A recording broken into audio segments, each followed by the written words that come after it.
গত 14 মাসে বাংলাদেশের মানুষের কাছে একটি বিষয় পরিষ্কার। দেশের অন্তর্বর্তী সরকারের প্রধান উপদেষ্টা অধ্যাপক ইউনূসের শখ হলো বিদেশ ভ্রমণ করা। 14 মাস ক্ষমতায় থেকে 14টি দেশ ঘুরে ফেলেছেন। ইংরেজিতে যাকে বলা যায় ফ্রিকোয়েন্ট ফ্লায়ার, মানে যিনি নিয়মিত সরকারি টাকায় আকাশে উঠতে ভালোবাসেন। এমন ভ্রমণ পিপাসু ব্যক্তি যিনি কিনা তার 15তম বিদেশ সফরটি নিশ্চিত করে ফেলেছিলেন, এ নিয়ে সরকারিভাবে ঘোষণাও দিয়েছিলেন। কিন্তু কয়েক ঘন্টার ব্যবধানে সেই ফ্রিকোয়েন্ট ফ্লায়ারকে আরেকটি ঘোষণা দিয়ে বলতে হলো না, তিনি সৌদি আরব সফরে যাচ্ছেন না। বাতিল করা হয়েছে সেই সফর। প্রশ্ন হলো, কেন ঘোষণা দিয়েও এত শখের এত স্বাদের সফরটি বাতিল করতে হলো অধ্যাপক ইউনূসকে? সূত্রগুলো বলছে, যমুনার স্রোতে উল্টো হাওয়া বইছে। সে হাওয়ায় আপাতত গৃহদাহ ঠেকাতে দেশ ছেড়ে মাত্র 3 দিনের জন্য যাওয়াটা ঠিক মনে করছেন না শান্তিতে নোবেল বিজয়ী। অধ্যাপক ইউনূসের উপদেষ্টা পরিষদের 7 সদস্যকে নিয়ে রীতিমতো গৃহদাহ শুরু হয়েছে তার পারিষদ আর মিত্র 3টি প্রধান রাজনৈতিক দলের মধ্যে। এর মধ্যে 6 জন পূর্ণাঙ্গ উপদেষ্টা এবং 1 জন বিশেষ সহকারী আছেন। এই 7 সদস্যের পতন ঠেকাতে যার পর নাই চেষ্টা করে যাচ্ছেন অধ্যাপক ইউনূস। পদত্যাগ না করিয়ে কোনো মতে পারিষদে রাখা যায় কিনা তার জন্য 2 উপদেষ্টাকে গত কয়েক সপ্তাহ ধরে এক ধরনের ওএসডি বা নিষ্ক্রিয় করে রাখা হয়েছে। মানে তাদের মন্ত্রণালয় আছে, কিন্তু তাতেও পরিস্থিতি নিজের অনুকূলে আনতে পারেননি তিনি। আবার মিত্র 3টি রাজনৈতিক দল থেকে আলাদা আলাদা অভিযোগ আসায় কার্ডটা রেখে কার্ডটা বাদ দিবেন তা নিয়ে অধ্যাপক ইউনূস পড়েছেন বিপাকে। এরই মধ্যে জ্বালানি উপদেষ্টা ফাজুল কবির খান নিজে বিষয়টি নিয়ে ফেসবুকে পোস্ট দেয়। বিষয়টি আরো জমে উঠেছে। বিস্তারিত জানতে চলুন যাওয়া যাক বিশ্লেষণে।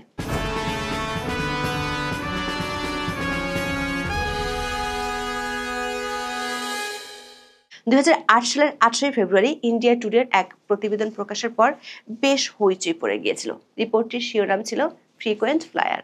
সাংবাদিক শ্যামলাল যাদব ওই রিপোর্টে দেখিয়েছিলেন ভারতের সাবেক প্রধানমন্ত্রী মনমোহন সিং এর ক্যাবিনেটের সদস্য ও তার দলের সাংসদরা সরকারি টাকায় কত ঘন ঘন বিদেশ সফরে গিয়েছিলেন। ওই রিপোর্টে মনমোহন সিং এর সরকারকে বলা হয়েছিল the one high flying government. বাংলাদেশে বর্তমান অন্তর্বর্তী সরকারের পারিষদ কতটা ঘন ঘন ভ্রমণ করছেন সেটি জানা না গেলেও সরকার প্রধান হিসেবে অধ্যাপক ইউনূস যে ফ্রিকোয়েন্ট ফ্লায়ার সেটি এর মধ্যে প্রতিষ্ঠিত হয়ে গেছে। তিনি ক্ষমতার মসনদে আছেন 14 মাস ধরে, গড়ে প্রতি মাসে একটি করে সফর করে ফেলেছেন। তার এই ঘন ঘন বিদেশ সফর নিয়ে অনেক বিতর্ক দেখা দিলেও সেসব বিতর্ক বা সমালোচনাকে তিনি থোড়াই তোয়াক্কা করেন। টাইমস অব বাংলাদেশ এক নিবন্ধের শিরোনাম দিয়েছে Mohammad Yunus the happy flyer. দর্শক, FII-9 এর পক্ষ থেকে 2 দফায় অনুষ্ঠানে কারা অতিথি হিসেবে থাকবেন, কারা বক্তব্য দেবেন, এমন লাইন আপ ঘোষণা করা হয়। প্রথমটি ঘোষণা করা হয় গত 28 সেপ্টেম্বর। সে লাইন আপে অধ্যাপক ইউনূসের নাম ছিল না। সবশেষ লাইন আপ ও অতিথি লিস্টটি ঘোষণা করা হয় গত 20 অক্টোবর, যেখানে আমরা দেখতে পাচ্ছি আমন্ত্রিত অতিথিদের মধ্যে অধ্যাপক ইউনূসের নাম 4 নম্বরে রাখা হয়েছে।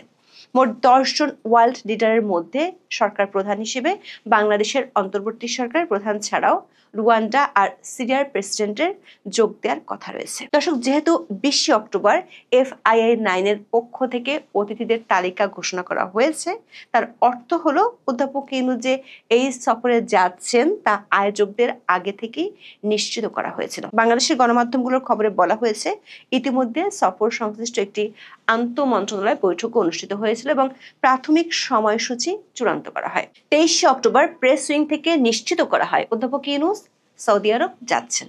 কিন্তু কয়েক ঘন্টার ব্যবধানে গণমাধ্যমে খবর আসে অধ্যাপক ইউনূসের সৌদি আরব সফর বাতিল করা হয়েছে। দর্শক, 14 মাসে নিজের ইচ্ছের বিরুদ্ধে এমন সিদ্ধান্ত অধ্যাপক ইউনূসকে তৃতীয়বারের মতো নিতে হলো। গত 9 থেকে 13 জুন ফ্রান্সের নিস শহরে তৃতীয় ওশান কনফারেন্সে যাওয়ার সিদ্ধান্ত শেষ মুহূর্তে বাতিল করেন অধ্যাপক ইউনূস। এরপর 30 জুন থেকে 3 জুলাই স্পেনের জাতিসংঘের ফিনান্সিং ফর ডেভেলপমেন্ট কনফারেন্সে তার যোগ দেওয়ার কথা ছিল, সেটিও তিনি বাদ দিয়েছিলেন। এই দুটি সফর বাদ দেওয়ার কারণ ছিল ফ্রান্সের প্রেসিডেন্ট ইমানুয়েল ম্যাক্রোর সাক্ষাতের সময়সূচি পাননি অধ্যাপক ইউনূস। আবার স্পেনের ক্ষেত্রে রানী বা সরকার প্রধান কারো সাক্ষাতের নিশ্চয়তাও পাননি। এর আগে ইংল্যান্ডে গিয়ে দেশটির প্রধানমন্ত্রী স্টারমারের সাক্ষাৎ না পাওয়ায় এ নিয়ে বেশ বিব্রতকর পরিস্থিতির মুখোমুখি হয়েছিলেন শান্তিতে নোবেল বিজয়ী অধ্যাপক ইউনূস। তাই সরকার বা রাষ্ট্রপ্রধানের সাথে সাক্ষাতের নিশ্চয়তা না পাওয়ায় ফ্রান্স ও স্পেনের সফর তখন বাতিল করা হয়েছিল। কিন্তু এবার সৌদি সফরের আগে ডক্টর ইউনূসের দপ্তর থেকে নিশ্চিত করা হয়েছিল সৌদি যুবরাজ ও প্রধানমন্ত্রী মোহাম্মদ বিন সালমানের আমন্ত্রণে অধ্যাপক ইউনূস সৌদি আরব যাচ্ছেন। তাহলে প্রশ্ন হলো, ঘোষণা দিয়ে সব প্রস্তুতি শেষ করেও কেন কয়েক ঘন্টার মধ্যে সফরটি বাতিলের ঘোষণা দেয়া হলো?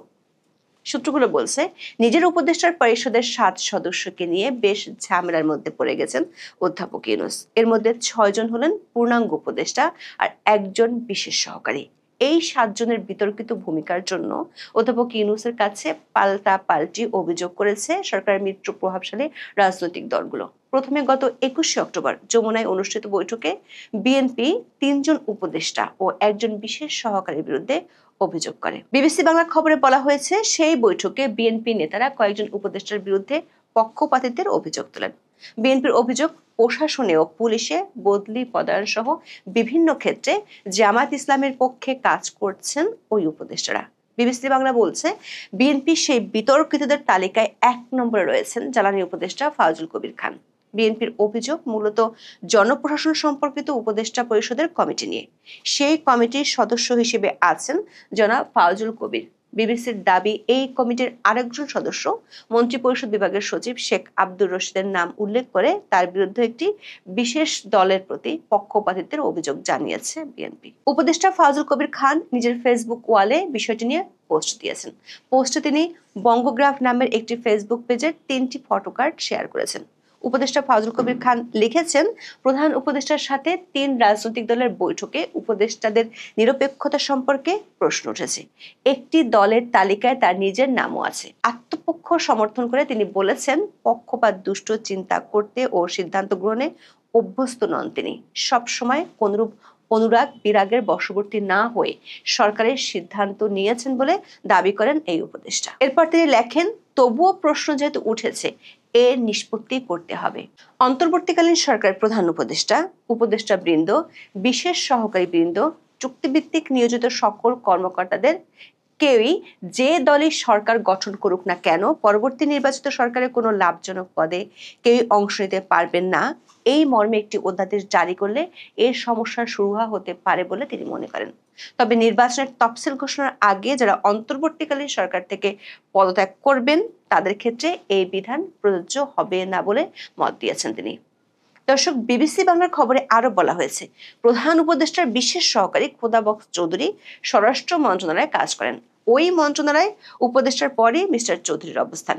বিএনপি নেতারা প্রধান উপদেষ্টার কাছে খোদাবক্স চৌধুরীর বিরুদ্ধে একটি দলের প্রতি পক্ষপাতিত্বের অভিযোগ দিয়েছেন। দৈনিক প্রথম আলোর এক খবরে বলা হয়েছে, তথ্য উপদেষ্টা মাহফুজ আলম এবং স্থানীয় সরকার উপদেষ্টা আসিফ মাহমুদ সজীব ভুঁইয়ার দিকে আঙ্গুল তুলেছে বিএনপি। এদের 2 জনকে সরিয়ে দিতে বলা হয়েছে। তবে এসব উপদেষ্টা ও বিশেষ সহকারীর সাথে বিবিসি বাংলা ও প্রথম আলোর পক্ষ থেকে যোগাযোগ করা হলেও কোনো সাড়া মেলেনি। বিএনপির বন্ধু থেকে এখন শত্রুতে পরিণত হওয়া জামায়াত ইসলামীও পরদিন অধ্যাপক ইউনূসের সঙ্গে বৈঠকে গিয়ে কিছু উপদেষ্টার বিষয়ে তাদের আপত্তি জানিয়েছে। বিবিসি বাংলার খবরে বলা হয়েছে, জামাতের অন্য একাধিক নেতার সঙ্গে কথা বলে সংবাদ মাধ্যমটির কাছে মনে হয়েছে অর্থ উপদেষ্টা সালাউদ্দিন আহমেদ সহ কয়েকজন উপদেষ্টার ব্যাপারে তাদের আপত্তি রয়েছে। সরকারের একাধিক সূত্র থেকে জানা গেছে, জামাত ইসলামী আইন উপদেষ্টা আসিফ নজরুল এবং পরিকল্পনা উপদেষ্টা ওয়াহিদুদ্দিন মাহমুদের ব্যাপারে তাদের আপত্তির কথা জানিয়েছে। জামাতের নেতা মনে করেন, এই 3 উপদেষ্টার সাথে বিএনপির ঘনিষ্ঠ যোগাযোগ রয়েছে এবং তারা বিএনপির হয়েই কাজ করছেন। বুধবার জামাতের পরপরই এনসিপি গিয়েছিল প্রধান উপদেষ্টার সরকারি বাড়ি যমুনায়। তারাও তাদের অপছন্দের উপদেষ্টাদের নিয়ে নালিশ জানিয়ে আসে। এনসিপি জামাতের মতো আসিফ নজরুল, ওয়াহিদুদ্দিন মাহমুদ এবং সালাউদ্দিন আহমেদের ব্যাপারে আপত্তির কথা প্রধান উপদেষ্টাকে জানিয়েছে। এর বাইরে তারা গণপূর্ত উপদেষ্টা আদিলুর রহমান এবং পররাষ্ট্র উপদেষ্টা মোহাম্মদ তৌহিদ হোসেনের ব্যাপারে আপত্তি জানিয়েছে। বিশেষ করে ভারতের সাথে চুক্তি বাতিলের ইস্যুটি নিয়ে উপদেষ্টা আসিফ মাহমুদের অপপ্রচারের বিষয়টি প্রকাশ্যে ধরিয়ে দেওয়ার পর এনসিপি বেজায় চটেছে পররাষ্ট্র উপদেষ্টার উপর। তবে এনসিপি চায় না কোনোভাবেই তাদের 2 ছাত্র উপদেষ্টাকে অধ্যাপক ইউনূস বাদ দিক। দলটির একটি সূত্র বলছে, এনসিপি 2 ছাত্র উপদেষ্টার বিষয়টি নিয়ে বিএনপির সাথে নেগোসিয়েশনের চেষ্টা করছে। এরই মধ্যে কিছুটা সফল হয়েছে। 2 ছাত্র উপদেষ্টা যদি আগামী নির্বাচনে অংশ নেয়, তাহলে তাদের জন্য 2টি আসন বিএনপি ছেড়ে দিতে পারে। প্রথম আলোর এক খবরে বলা হয়েছে, ছাত্র প্রতিনিধিদের কেউ না কেউ উপদেষ্টা পরিষদে শেষ পর্যন্ত থাকুক, এটা চান ছাত্র উপদেষ্টারা। তারা মনে করছেন, না থাকলে উপদেষ্টা পরিষদে কেউ কেউ তাদের বিরুদ্ধে ষড়যন্ত্র করতে পারে। প্রথম আলোর দাবি, অন্তর্বর্তী সরকারের শীর্ষ পর্যায় থেকে 2 ছাত্র প্রতিনিধি উপদেষ্টাকে সেপ্টেম্বরের মাঝামাঝি সময়ের মধ্যে পদত্যাগের পরামর্শ দেওয়া হয়েছিল, কিন্তু তারা আরো সময় নিতে চেয়েছেন। অবশ্য আসিফ মাহমুদ গত 14 আগস্ট সাংবাদিকদের জানিয়েছিলেন, নির্বাচনের তফসিল ঘোষণার আগেই তিনি পদত্যাগ করবেন। অন্যদিকে মাহফুজ আলম গত 28 সেপ্টেম্বর এক অনুষ্ঠানে বলেন, 2 মাস ধরে তিনি অনিশ্চয়তার মধ্যে আছেন কখন নেমে যেতে হয়। সরকার একাধিক সূত্র বলছে, অধ্যাপক ইউনূস এই 2 ছাত্র উপদেষ্টাকে একেবারে বাদ না দিয়ে তাদের ওএসডি করে রাখার সিদ্ধান্ত নিয়েছেন। যেমন গত 21 অক্টোবর পরিকল্পনা উপদেষ্টা ওয়াহিদুদ্দিন মাহমুদকে সভাপতি করে তথ্য ও সম্প্রচার মন্ত্রণালয় সংক্রান্ত উপদেষ্টা পরিষদ কমিটি গঠন করেছে সরকার। এই কমিটির প্রজ্ঞাপনে যে কথাগুলো বলা হয়েছে, তেমন নজির অতীতে কখনো দেখা যায়নি। বলা হয়েছে, 5 সদস্যের এই কমিটি তথ্য ও সম্প্রচার মন্ত্রণালয়ের আওতাভুক্ত বিষয়ে সরকারকে পরামর্শ দেবে। কমিটি প্রয়োজনে যে কোনো কর্মকর্তাকে কমিটির কাজের জন্য সহায়তা দেওয়ার নির্দেশ দিতে পারবে।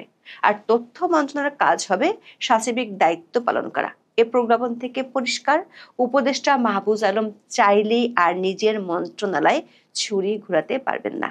তিনি শুধু সরকারের চাওয়া মতো নির্দেশগুলো বাস্তবায়ন করবেন। সূত্রগুলো বলছে, এনসিপির অনুকূলে সম্প্রতি কয়েকটি টিভি চ্যানেলের লাইসেন্স দেওয়ার পর থেকে উপদেষ্টা মাহফুজ আলমের বিরুদ্ধে বেশ কয়েকটি অভিযোগ প্রধান উপদেষ্টার দপ্তরে জমা পড়ে। আরেক ছাত্র উপদেষ্টা আসিফ মাহমুদের বিরুদ্ধে বহু আগে থেকে অনেক অভিযোগ জমা পড়লেও অধ্যাপক ইউনূস কর্ণপাতই করেননি। কিন্তু গত কয়েক মাস ধরে আসিফ মাহমুদ কার্যত নিষ্ক্রিয় হয়ে আছেন নিজের মন্ত্রণালয়ে। তার মন্ত্রণালয়ের জরুরি ফাইলগুলো পড়ে আছে প্রধান উপদেষ্টার দপ্তরে। দর্শক, ইউনূস সরকার যাদের সম্মতিতে গঠিত হয়েছিল, তারাই এখন উপদেষ্টা পরিষদের সদস্যদের নিয়ে আপত্তি তুলেছে। এ কারণেই সমস্যাটিকে জটিল মনে করছেন অধ্যাপক ইউনূসের ঘনিষ্ঠজনরা। কিন্তু এভাবে সাময়িক ঠেকা দেওয়া পদ্ধতিতে নিজের ঘনিষ্ঠজনদের কতদিন টিকিয়ে রাখতে পারবেন অধ্যাপক ইউনূস, সেটাই এখন দেখার বিষয়। আগামী মাসে তার একটি বিদেশ সফরের কথা রয়েছে, সেটুকু কি বাদ দিতে হবে? এখন এ পর্যন্ত। সবাই ভালো থাকুন, সুস্থ থাকুন, নিরাপদে থাকুন। দেখা হবে আগামী পর্বে।